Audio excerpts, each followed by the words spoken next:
Hello, I'm Alicia Archibald, Editor-in-Chief of Pumps and Systems Magazine, and I'd like to welcome you to today's webinar, Strategies to Improve Black Liquor Services in Pulp Mills. This educational one-hour event is sponsored by John Crane. Please submit any questions you have on the chat feature at the lower left-hand side of your screen. And as a reminder, this presentation is being recorded, and it will be posted at pumpsandsystems.com/webinars in a few days. And so now I'd like to introduce our speakers who are from John Crane. We have Jussi Soyova, PE, who is Pulp and Paper Market Director for John Crane. Jussi is responsible for developing new business strategy worldwide and has worked in the sealing industry at John Crane for more than 30 years. He has worked in a variety of roles in the global organization. Soyova holds a BS in Mechanical Engineering from Helsinki University of Technology, Finland, and where he is based. And then we have Nick White, who is also a PE, Global Product Manager at John Crane. Nick is responsible for the application, design, and development of standard cartridge seals for pumps and rotating machinery. He's worked in the sealing industry for 20 years, and he's based in Manchester, UK. And then Mark Savage, PE, who is the Metal Bellow Seals Product Engineer for John Crane. He's responsible for application design and development of metal bellows seals for pumps, compressors, and rotating machinery. He's worked in the sealing industry for 24 years and holds a Bachelor of Engineering, Mechanical Engineering from the University of Sydney, Australia. He is based in Rhode Island in the U.S. So I want to quickly go over the learning objectives with you, and then I'll turn it over to our speakers. Today we're going to learn about typical pulp and paper pumps and sealing applications that are used for black liquor services and their biggest challenges. We'll learn to recognize environmental trends and become aware of the best available technology to invest in to meet increasing environmental and safety expectations and regulations. We will learn to understand the importance of seal selection and the economic and environmental benefits of the right seal that it can have on plant operations. We're going to learn new tools and strategies that can be easily to achieve seal water and energy savings right now. So some tips that you can just go ahead and move with. We'll also talk about how to identify results of real-world case studies, enabling you to apply practical strategies and best practices to your own plant for increased success. This is a really good presentation. I know that it's going to help a lot of people. I want to take this opportunity to thank John Crane and to thank you for your participation today. And with that, I turn it over to Jussi.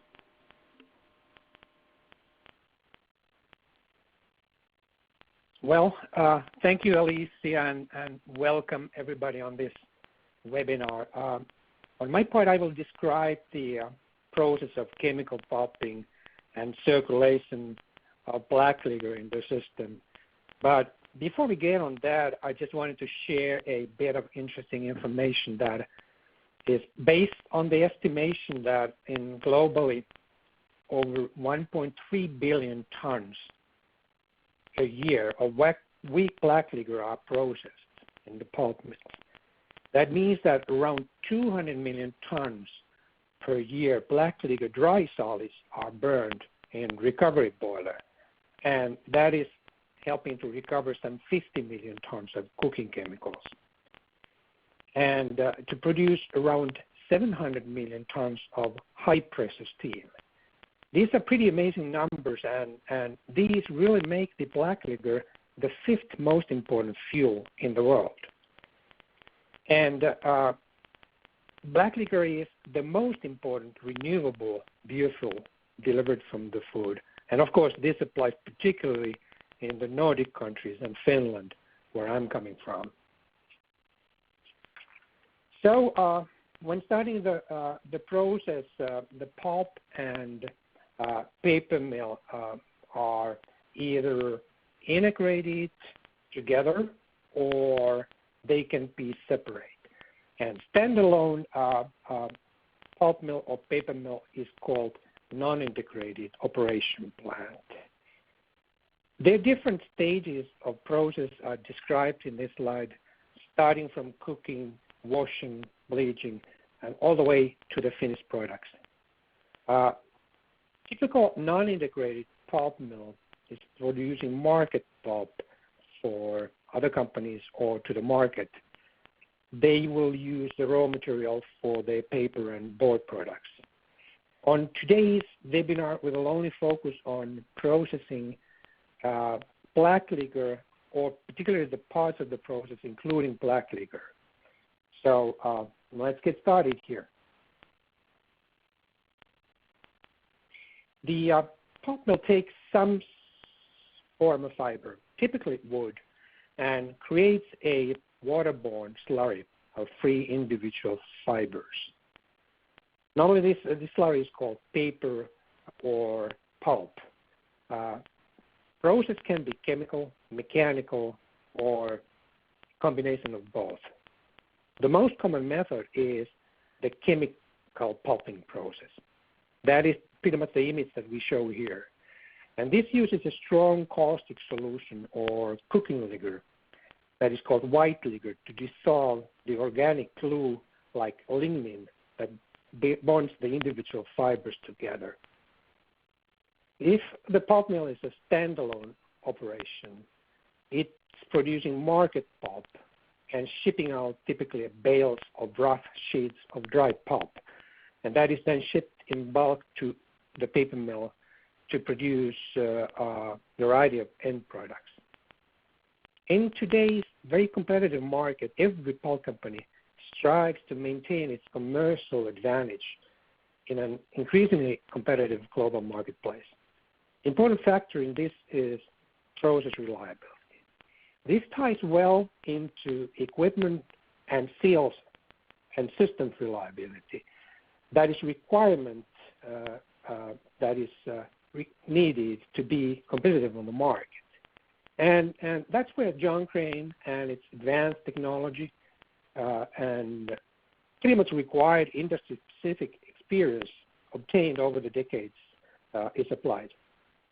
All this is needed to drive reliability and reduce the waste.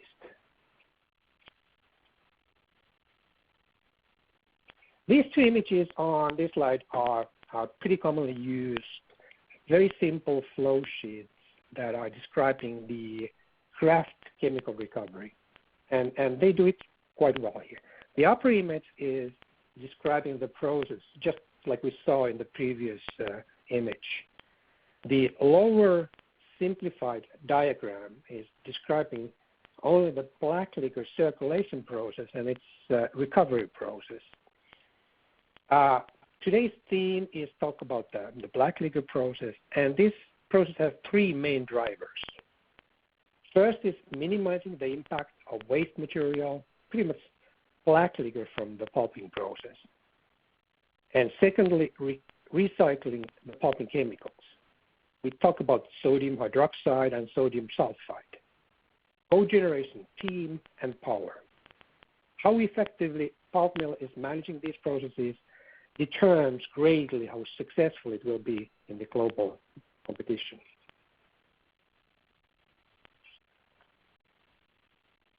On my next slide here, I have an image of black liquor in the bottle here, this glass bottle. It's blackish, like tar, liquid, and when you smell it, it smells pretty bad. Black liquor is the most important and common liquid in a pulp mill. Its properties differs considerably across the processes, and also based on location of the mill. Is that near the seaside? Is that by the river or inland? And the consistency, temperature, and constitutes as well changes. It can be very sticky when cool, and it can crystallize to process side seal parts in high concentration area or on the atmospheric side of seal phases and cause some problems. This liquor contains the pulping chemicals and the lignin from the trees. In order to economically, viably the craft process depends on the recovery of the spent liquor from the digester and pulp washing sequences, and its conversion to the white liquor to be fed back to the digester. We do have different descriptions for the liquor depending on the stage in the process. Starting from white liquor, that is a solution containing regenerated chemicals, sodium components, and that is going to be used in the cooking process. Weak black liquor is a liquor from brown stock washing when we are pulping chemicals and lignin from the trees. It's normally consisting around 14 to 20% dry solids. And then we have a strong black liquor in high concentration from evaporator area. And it can be somewhere around 50% dry solids and all the way up to around 80%. And finally, green liquor is the solution from the recovery boiler containing chemicals that are mixed with water.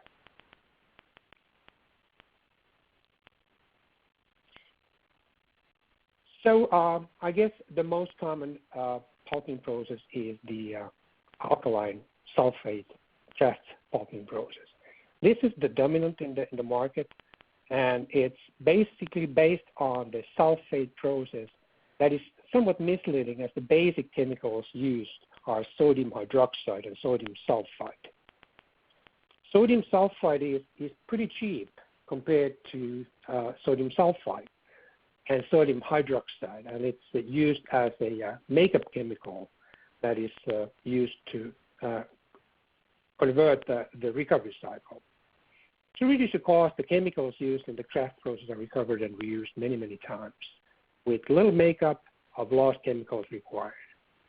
If somebody wonders the term craft, and that's pretty much originated from German language or Swedish language, meaning strong, and it's giving you an idea that this process really produces strong pulps that are used to make cartons and bags that require strong tear resistance.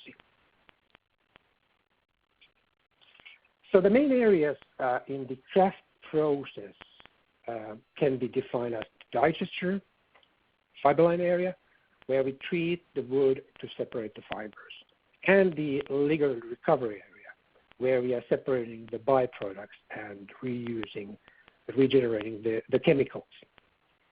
And if we look at some of the images and look at the circulation here, the wood is brought from the wood yard in the form of wood chips. And that is then entering the pre-steam vessels that is described number 2 on the slide here. And it's fed to there by using a low pressure feeder that is described under the number 1 here. Typically we are looking at maybe 15 psi pressure, and we are trying to separate non-condensable gases with turpentine vapors in this part of the system.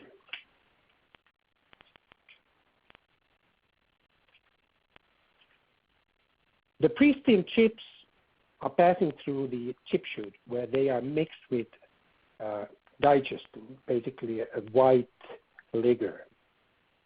And then they are led to a high pressure feeder. As the feeder revolves, the chips are forced into the digester, number 3 in the image, by a high pressure liquor flow using liquor extracted from the strainers at the top of the digester. We have a few pretty demanding pump and seal applications in the digest area. We talk about white liquor pumps. This service pumps caustic white liquor in around 140 psi pressure typically, and 210 Fahrenheit temperature. We have the main circulating pumps here in the digester cooking process, and they are pumping, again, caustic black liquor mixed with wood fibers, sand, and other abrasive particles.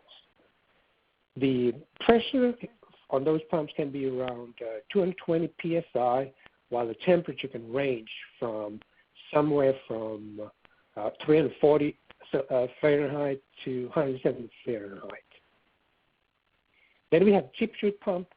That is pretty much probably the most critical application, since there's a lot of pressure variation in this particular pump. It can fluctuate from 14 to 220 psi, 1 to 15 bars, and it pretty much contains erosive particles and sand. So pump can experience a lot of housing deflection and even shaft movement during the pressure spikes. And then we do have gold blow pumps. These all will see high temperature, high pressure, and pressure variation that really requires a really robust pump and seal design.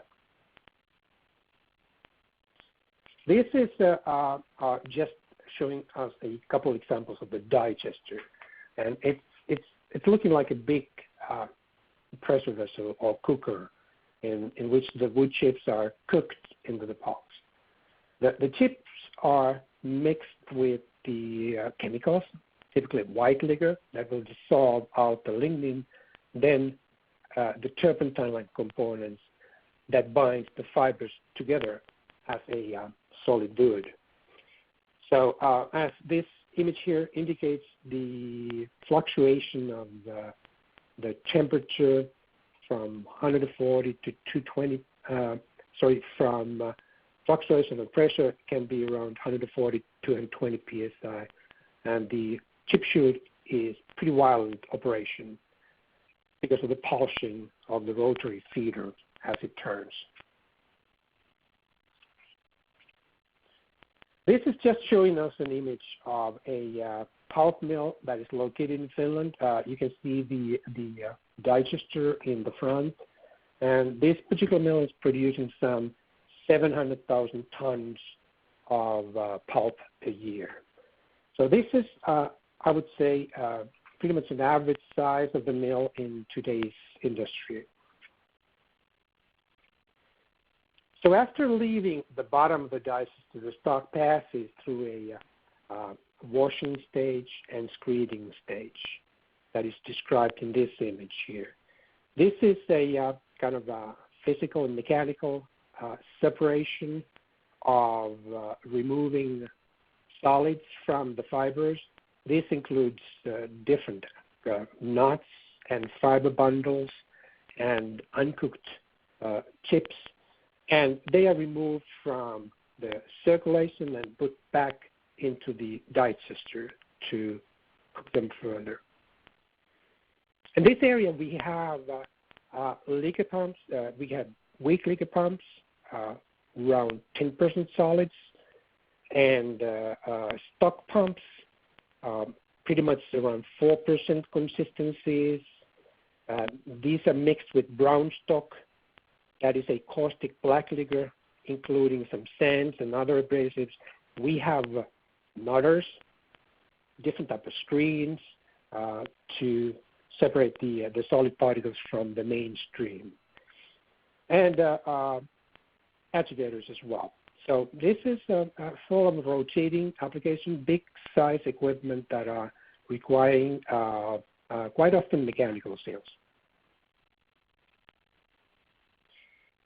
So after that, the pulp is produced by chemical processes, and that is typically brown stock in this stage, so it's got a dark color.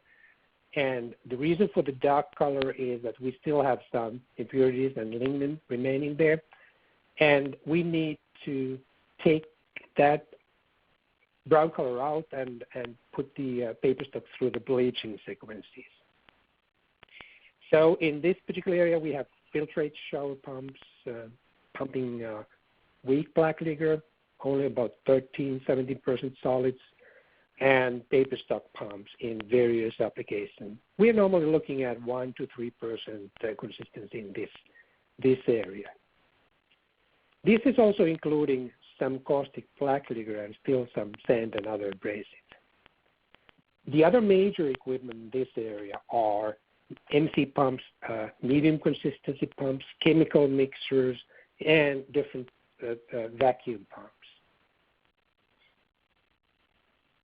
Jumping ahead, then what happens, the weak black liquor is going through the recovery cycle. Before we do that, we need to evaporate the excess water from the black liquor. And the black liquor is going through a multiple effect of evaporation. Normally we do have somewhere from 4 to 7 stages where we are eventually evaporating the black liquor to around 75 to 80% dry solids. So the temperature is not extreme. We are looking at around 250 Fahrenheit, and the pressure is around 75 psi in these stages, reducing further we go. Some of these pumps, particularly black liquor pumps, they can also see some vacuum suction pressures due to steam evaporation that is affecting the operation of the pumps.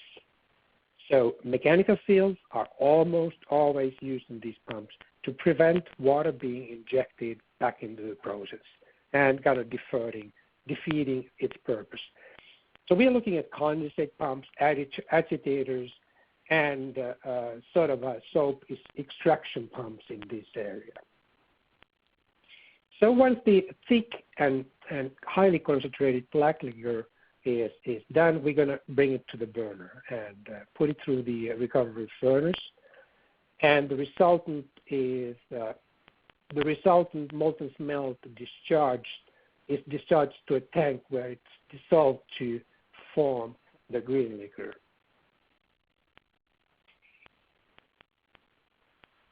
The clarified green liquor is then pumped to base liquor, number 9, while it's mixed with lime from the lime kiln. And so the calcium oxide is converted to hydroxide by reaction of the water in turn reacts with the sodium carbonate in the green liquor to give sodium hydroxide. And then finally the green liquor with the quicklime is clarified, and the resulting liquid is known as white liquor. So now we have totally regenerated the cooking liquor back to the white liquor. And this liquor is used again in pulping process to separate the fibers. In the recovery boiler area, we have some difficult applications, extreme erosive applications like lime mud pumps. These pumps are part of the process pumping caustic white liquor that is mixed with lime mud, around 35 to, let's say, up to 40% solids at around 45 psi. And then we do have filtrate pumps. These service pumps, these pumps are pumping lime mud filtrate at around 15 psi, and agitators. So there's a variety of very abrasive services in this area. So within the liquor recovery cycle, there are also further cycles for recovering other byproducts, including turpentine, tall oil, and lignin. The gases vented from the chip steamer are combined with the vapor, and we will get turpentine. Then we process different colloids and emulsions, and we are getting tall oil soaps. And finally, the lignin is extracted from the black liquor, and we can use that to produce chemicals or in energy generation. And remining as also from the process is used for fertilizers and earthwork. So this was a brief walkthrough the key steps and the processes involving black liquor. What we want to do is minimize the waste, optimize energy efficiency, and process reliability when we are determining what type of seals and what kind of sealing solutions we're going to use there. Right seal selection and use will affect in all these areas. I hope you found this section of the webinar helpful, and this kind of concludes my part, and I'm going to turn over to Nick. Thank you, Jussi. So, the correct seal selection supports the pulp and paper industry's move to reduce the environmental impact from the paper-making process, limiting leakage from rotating equipment, minimizing water usage required to support the seal, minimizing power consumption and heat generation at the seal. On this slide, we see there are multiple and challenging seal applications found in the pulp and paper industry. These include process pumps, chemical mixers, agitators, screens, pulpers, refiners, and so on. All this equipment will require the process and equipment knowledge when making selections and decisions about mechanical seals. Key roles for increased reliability and proper selection and design of seal support systems for seal water control and thus reduction of water usage. Many of the seals recommended to use in these various stages are dual pressurized arrangements. The recommendations made are based on extensive experience, but also on safety considerations, environmental considerations, reliability, and standardization. If we move to the next slide, this is basically a picture of a basic mechanical seal. You can see there we have the three sealing areas on a mechanical seal. The primary seal, which is the contact area between the primary ring and the mating ring, otherwise known as the fluid film.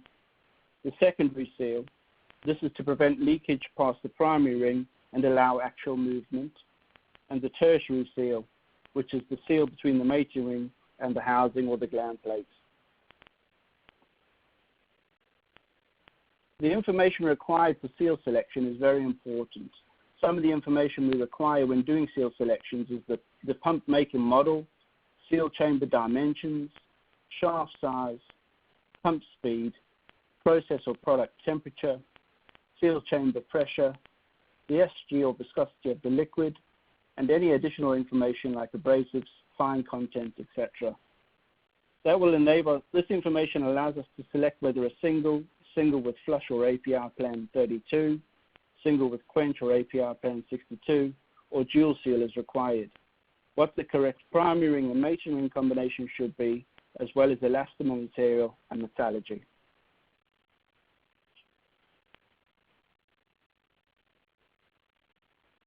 On this slide, we see a number of single seals used for lower duty applications within the pulp and paper industry. The first picture is a rubber bellows. The picture next to it is a PTFE wedge seal. Then we have an O-ring pusher, a PTFE bellows, and lastly a metal bellows. In the second line, we have some standard cartridges used in the pulp and paper industry, the 4111, the 4610, the 5610, and the SB1. These seals are generally used where the fluid sealed is not abrasive, hot, or toxic, and can considerably reduce water consumption when compared to the use of gland packing.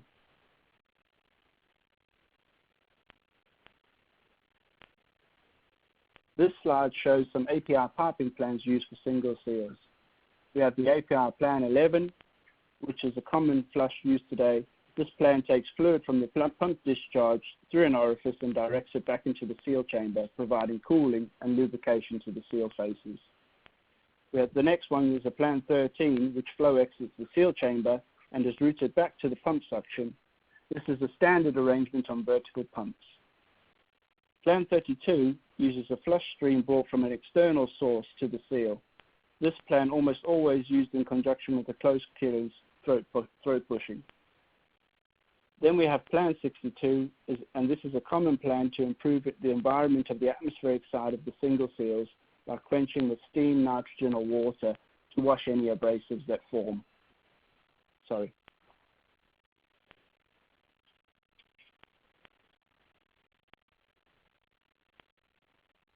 The next slide shows some double seals for the high-duty applications within the pulp and paper industry.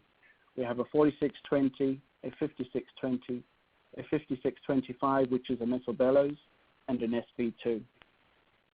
These are generally used in duties where the process fluid is abrasive, toxic, or doesn't have a good lubricity. They operate in their own external barrier or buffer fluid supplied from an external source. These are some APR piping plans for dual or /double seals. Plan 52, which is the first one on the top left, this is a reservoir which provides a buffer fluid for an outer seal of an unpressurized dual seal arrangement. The one next to it on the right is a Plan 53A, and this uses an external reservoir to provide a barrier fluid for a pressurized dual seal arrangement. The reservoir is pressurized using gas, usually nitrogen.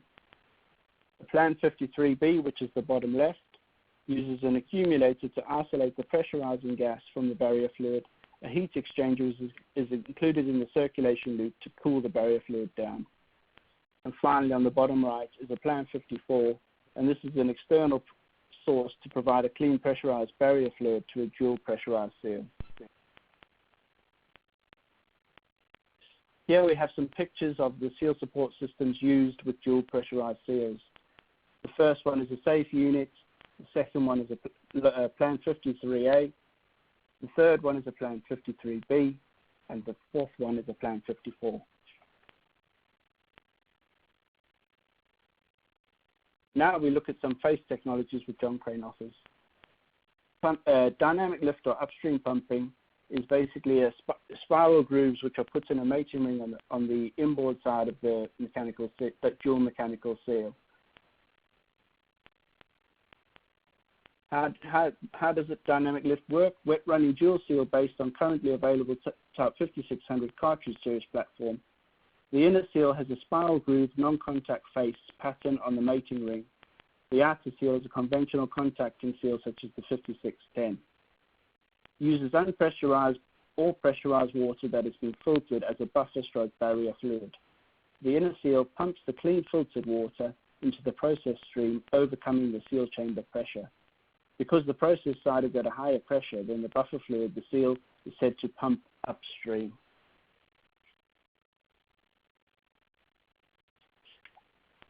Sorry, I've skipped a slide. If you refer to our website, we have some case studies with regards to dynamic lift or upstream pumping. This one relates to a US pulp mill where the initial seals were lasting around 14 months, and we since fitted them with 5620 USPs, and so far they've been running on a 24-month MTBR, saving 63,000 gallons of water per seal per year. The next phase treatment is John Crane Diamond. John Crane Diamond is an ultra nanocrystalline diamond technology. It is a diamond material grown through a chemical vapor disposition process. This process, proven across more than 40,000 components, supports production capabilities for our customers.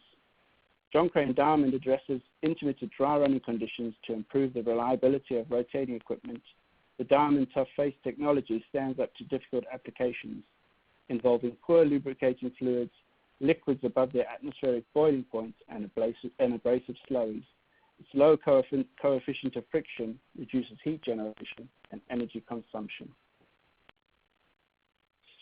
This slide is just showing some various different other seal face technologies that John Crane has to offer, such as hydro pads, which enhance seal interface cooling, promotes lubrication and low lubricity services.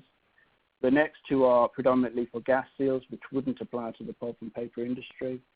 Obviously, the next one is dynamic lift, upstream pumping, which we've discussed. There's laser face, provides active control of the sealing interface and augmenting face lubrication while minimizing frictional heat generation and leakage. Then there's John Crane Diamond, which we've run through, and then there's Y grooves, which enhance the fluid formation in high-speed applications. And on that note, I will hand you over to my colleague Mark Savage to carry on with the presentation. Thank you, everyone. Thank you very much, Nick. I'm going to talk about the importance that seal selection plays in controlling the life cycle costs and environmental footprint. Mechanical seals are available in a number of different types and styles. Each has its advantages and disadvantages, and the best sealing solution is dependent upon the conditions in the seal chamber that the mechanical seal is required to operate. One thing that is common to all mechanical seals is they're available in two basic arrangements, and these are a single seal. A single seal consists of one seal face that is rotating with the shaft, one face that is stationary with the pump pressure casing, and a flexible element that allows for the tiny axial movements that occur in any rotating machine due to bearing clearances and axial displacement due to thermal and mechanical distortion. A dual seal consists of an assembly that has two seal faces that are rotating with the shaft, two seal faces that are stationary with the pressure casing, and each of these seal face pairs has its own flexible element that allows for those tiny axial movements. A cavity is formed between these two mechanical seal faces, and this cavity can be filled with either an unpressurized buffer fluid or a pressurized barrier fluid. There are a number of support systems or piping plans that can be applied to a single seal. These piping plans work by changing the environment around the mechanical seal, and they can be either applied to the process side or the atmospheric side of the seal. Common piping plans applied to the process side of the seal include a plan 11. A high pressure source on the pump, typically the pump discharge, is connected to the seal chamber to create a flow through the chamber. This can be used to remove trapped vapor, reduce accumulation of debris in the seal chamber, remove heat generation from the mechanical seal faces, or increase the pressure in the seal chamber. A plan 13 is similar to a plan 11, except the seal chamber is connected to a low pressure source on the pump, typically the pump suction. It provides the same benefits as a plan 11, except that it can be used to decrease the pressure in the seal chamber. This particular piping plan is commonly found on vertical pump installations, as it is very effective for removing trapped vapor in the seal chamber. Plan 32, in this piping plan, a fluid from an external source is injected into the seal chamber. The fluid source needs to be supplied at a pressure greater than the pressure in the seal chamber in order for flow to occur, and the flow rate needs to be regulated for this piping plan to be effective. This piping plan is commonly used in hot or dirty pumping applications, as the injected fluid displaces the pump fluid from around the mechanical seal, thereby providing a cool, clean sealing environment for the mechanical seal to operate in. On the atmospheric side of the seal, a quench fluid can be injected at low pressure to provide a cooling and cleaning benefit to the mechanical seal. Water or steam are the most common quench fluids, and they are typically applied to pumped fluids that contain dissolved solids that can crystallize on the atmospheric side of the seal and potentially interfere with the operation of the mechanical seal. This piping plan is referred to as a plan 62. Dual seals can use the same piping plans as a single seal, but additional piping plans are applied to the cavity between the two seals. For an unpressurized dual seal, a plan 52 is used, where the buffer cavity is connected to an unpressurized reservoir adjacent to the pump. For pressurized dual seals, there are a number of methods that pressurized barrier fluid can be supplied to the mechanical seal.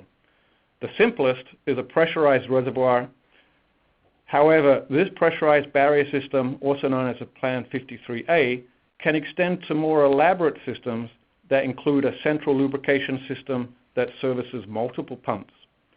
Additionally, there are proprietary systems such as John Crane's SmartFlow that thermally regulate the delivery and temperature of the barrier system.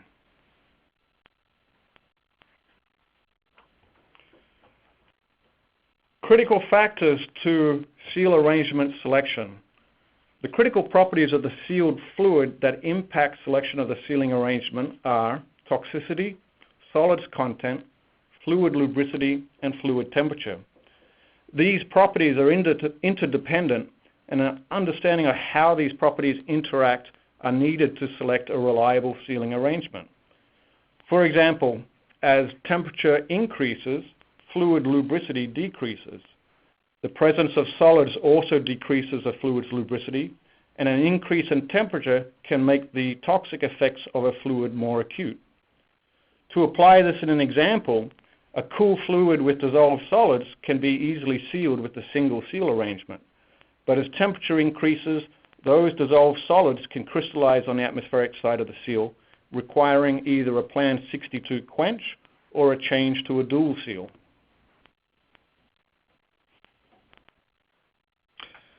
In many cases, there is more than one sealing arrangement that will work, but it's not always apparent which of these solutions is the best solution. Each sealing solution will have its own unique profile comprising of the initial investment to install the seal and its support system, the utilities needed to operate the support system, such as electricity, compressed gas, and cooling water, the cost to operate the seal and support system, including the support system utilities, spare parts and labor, lost production costs, and energy costs, both as direct power as well as heat soak, flush cooling, and diluent removal. And the reliability of the seal. How long will it last before it needs to be removed and repaired? Selecting the right sealing solution will lower the cost of ownership of the sealing solution and reduce its environmental footprint. So to explore an example of how two different sealing arrangements can impact the cost of ownership in the environment, we can look at a typical pumping duty found in a pulp mill. In this case, a hot black liquor service with the conditions listed here.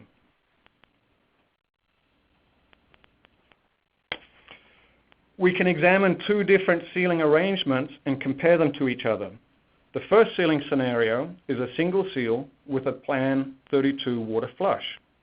The external flush modifies the environment in the seal chamber by displacing the black liquor and providing a cool and clean environment around the mechanical seal. In a good installation, the plan 32 flush has the supply pressure and flow regulated with local indicating instruments and includes provisions to isolate the supply to facilitate maintenance, and also features a backflow prevention device.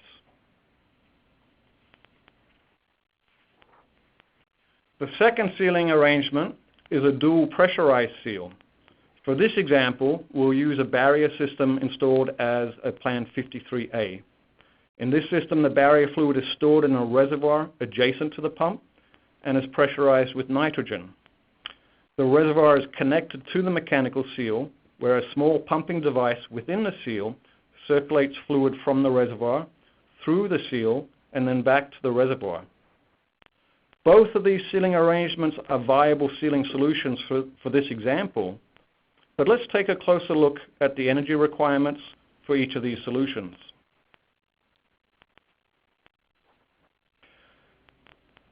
To understand the impacts of energy consumption on the shaft sealing selection, a simplified energy balance of the pump can be conducted. This simplified energy balance considers the components to the energy balance that directly relates to the shaft sealing system and ignores other components in the system, such as the efficiencies of converting electrical energy from a motor into hydraulic energy produced by the pump's impeller. By looking at the energy entering and exiting the pump, the losses can be quantified with some assumptions, and this enables a calculation to be made of the energy requirements of a particular shaft sealing system. Comparing the energy requirements, we can see the differences between the two sealing solutions. Direct power consumption is the frictional drag of the mechanical seal faces on the shaft. A dual seal with two sets of faces obviously is going to have a higher direct power consumption. Heat soak is the cooling effect caused by injecting a cool fluid into the hot process and the energy that is needed to bring that fluid back up to the process temperature. Flush cooling is a cooling effect caused by heat absorbed into the dual seal's barrier fluid. And diluent removal is the energy to remove the flush fluid that is added into the process. Using a U.S. National Electrical Generation emission averages, this energy can be converted into carbon dioxide. To put this into perspective, a typical passenger vehicle emits about 4.6 metric tons of carbon dioxide per year.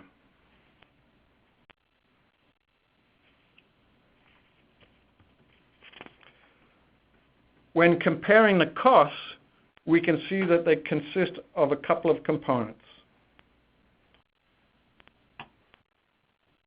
First, there is your initial investment, the cost to produce and install, the cost to purchase and install the seal and the support system. Then there are your annual operating costs. These are the costs of the flush fluid injected into the pump, cooling water and barrier fluid for the dual seal, as well as leakage. Additionally, there are labor and parts to repair and maintain the seal and a support system, plus any components in the pump replaced during the servicing of a seal. A cost of unplanned downtime is included, and the cost of the energy detailed on the previous slide. Now, when we bring time into the equation, using a 25-year life for the equipment and a cost of capital of 12%, we can see the total annual operating cost over this life. Adding to this our initial investment, we get the total life cycle cost of each sealing solution. So in this scenario, we have two different sealing solutions. Both sealing solutions will work, but they have very different profiles for both cost and the environmental impact. The key to selecting the best sealing solution is not necessarily selecting the cheapest initial investment, but rather looking at the seal and support system as a whole.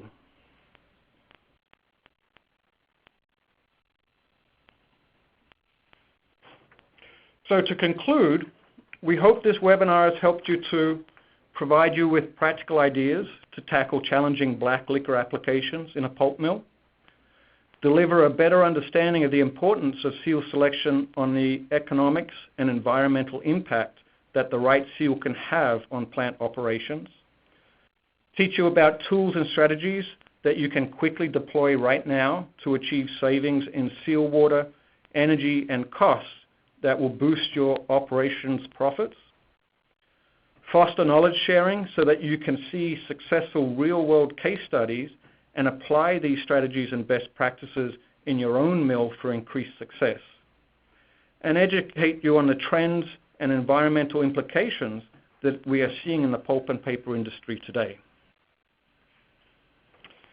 And on that note, I'd like to open up the discussion to any questions that you may have. Okay, that was great. Thank you so much. The first question, I think it's for you, C. The question is, it's my understanding that for mechanical seals to work properly, it requires very clean seal water. Is that right? And how can John Crane help with that? Well, the seawater purpose is to lubricate and cool seal faces and acts like a barrier against the process. And as well, it should transfer the generated heat away from the seal. Pretty much as any lubricant, it would be good to be free of impurities, particularly fine particles or fibers that can cause some disturbance. But let's keep in mind that this same requirement applies on packing use too. We supply packing as well, and it's not different from the mechanical seal water quality requirement. The water is lubricating packing and the sleeve clearance, and it's got to be clean. So I think the good seawater quality allows us to use lower flow rates and reduce water waste. Clean seawater makes seals work better. That's true. But let's be frank, many mills have issues with seawater quality, old pipe works, and that may cause some disturbance to the performance of the seals. I'm confident that John Crane can help to find a solution to improve either the water quality or by selecting proper seals. In many cases, it requires water quality analysis. In some cases, we are recommending filtration if required. So, yes, that is pretty much true, but we can live and we can operate seals on poor water quality as well. But we are sacrificing some performance. Okay, you see, this one's for you too. So someone's saying that they noticed during shutdown that black liquor solidifies easily between the seal faces, and so they've had a few seal failures when starting up. Is there a way to prevent that? That's a good question. I guess I mentioned briefly on my part that black liquor solidifies on either the process side of the seal components, under the elastomers. It may clog up the springs.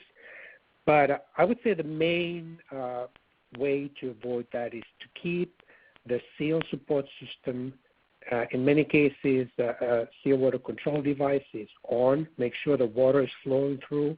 Make sure we do have a positive pressure in the seal area, also during the shutdown.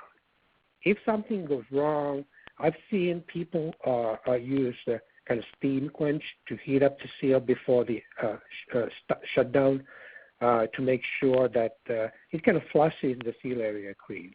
But I guess the simplest way is to keep the seal support systems running throughout the shutdown. Okay, thank you. The next question is, if you were to upgrade seal types from component seals or packing to cartridge seals, what is the ROI or payback? And I think, Mark, can you answer that? Yes, certainly. When upgrading to a cartridge seal, there are a number of benefits that you gain. There's a reduced error during installation, just simply due to the fact that the seal is a unitized assembly. There's the training that's required to correctly install a cartridge seal is less than what you would have on a component seal. You also are installing a product that's been factory tested, so any of those concerns with the integrity of the seal as it's installed can be reduced. The training and skill set, as I mentioned, needed to get it right is less of a burden. And there is a reduction in leakage, and in the case of packing in particular, there is a substantial reduction in the required maintenance and power consumption when you change from packing to a cartridge seal. Typical paybacks periods are in the range of sort of 12 to 36 months, and that would be the sort of range that you would be expecting from an ROI upgrading from packing or non-cartridge seals to a cartridge seal arrangement. Okay, thank you. That makes sense. The next question, Nick, if you don't mind taking a swing at it, and then if Mark, if you want to chime in. If I'm using an external water source as a flush for a single mechanical seal, can you recommend ways to reduce the wasted water? Yes, of course. You can use devices such as safe units or smart flows, which allow you then to regulate the water supply to the mechanical seal, as opposed to using the likes of water straight from the ring main. So by using a safe unit or a smart flow device, that you can regulate the flow down to the required flow that you need. Because generally when you're using a quench, you want a low flow, low pressure water supply, generally a couple of liters a minute at a very low PSI. There are other ways which you can do it. I'm sure Mark will have his say about that. Mark, do you want to input on that? Yeah, I'll chime in with a couple of things. To me, the key component, as Nick mentioned, is to regulate the pressure and flow. And if you don't have a device in your system to do that, you're always going to run into issues with excessive consumption. the addition of a restrictive throat bushing in the seal chamber can also help reduce the amount of flow that you need. Having a tight restriction at the end of the seal chamber lowers the flow rate that you need and also helps prevent dirty pump product coming back into the seal chamber. Another thing to keep in mind is when you add devices to regulate the pressure and flow, you can also add alarms and instrumentation to those devices so that you can get a warning that your supply pressure maybe has dropped too low or the flow rate is going too high or too low. And these are valuable tools, particularly when you have them fed back into your control systems to give you alarms that things have gone a little bit awry. Okay, that is great. I know a lot of people worry about their water waste, and it's an important aspect of production to take a look at. We have time for one more question, and this one I think is for UC. Are there any circumstances in a pulp mill where you recommend gland packing over mechanical seals? Yes, thank you. Packing is still pretty popular method of sealing pumps or rotating equipment in general because it's pretty, it's got a low upfront cost. It's pretty easy to install and it's quite readily available in different materials. But it can be a very costly venture over time because it requires more maintenance and also allows more product loss and water waste than mechanical seals. Many of you may already know that John Crane manufactures and sells complete range of packing. But in the pulp industry and papers, there are still many places where packing is recommended to use and perhaps the only viable option.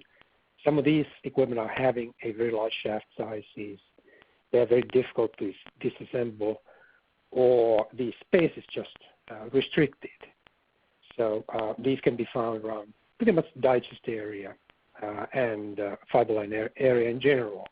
We talk about pressure feeders, bottom scrapers, different type of screw feeders. So I would say that retrofitting packing to mechanical seal, it requires consideration in case by case, and generally it's providing very short payback due to better performance and less maintenance-related work. And that's what you guys are there for, right? You help people figure out where we are. Which is right. Yeah, okay. Well, I want to thank you all for such a great presentation, and I would like to remind our listeners that this will be uploaded to pumpsandsystems.com next week, and if you would like to see more case studies, archived webinars, and educational resources from John Crane, to take a look at their website. And Pumps and Systems has a webinar you might be interested in that's coming up August 15th that's about maximizing energy efficiency. So with that, I thank UC, Nick, and Mark again, and John Crane, and this concludes our webinar.